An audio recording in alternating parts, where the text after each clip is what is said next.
Last night, Russia invaded the Ukraine. It was a war of choice and aggression. There's no justification for this aggression because Ukrainians want the same thing that we do, to live in peace in an independent country.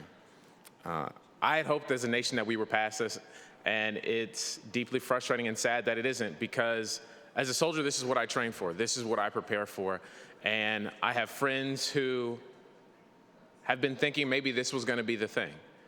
And in this moment, we're all trying to grapple with, is this enough? Is this where we go far enough? Is this worth starting a war? But make no mistake, Russia did, and they're in it. And there are millions of people whose lives are dependent on the decisions that we make. And it's not just militarily. It's not just are we putting boots on the ground. It's what are we doing to support those folks? How are we letting them know that we care? Because as we all learned in school, World War II was this kind of consistent action of them saying, good people doing nothing. But today I'd like to remind us that good people don't do nothing when your neighbor's house is on fire. They don't do nothing when they see you on the side of the road. Good people step up and respond, and there are lots of ways to do that, and we have got to find one to do that. We've got to find ways to engage and support, because we are likely going to see maybe 5 million people displaced, refugees.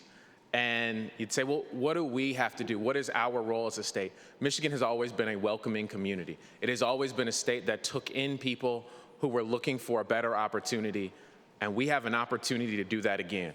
We have an opportunity to be a leader, to be a state that says people who are displaced in conflict can find a new home of opportunity here. Because so many of our families, so many of our neighbors, and so many of the people that have made Michigan and our community special came from somewhere else. They came from a place in conflict and decided that they were going to make a new life with new opportunity here. And we see them every day.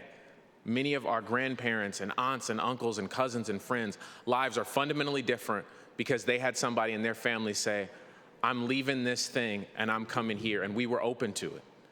And we've got to do the same, because we live in a world where people still think it's okay to invade their neighbor and to justify it and to take away their homes, to take away their lives, and we don't know what the next thing is going to be. What we do know is, as a state, we can say, we have space for you.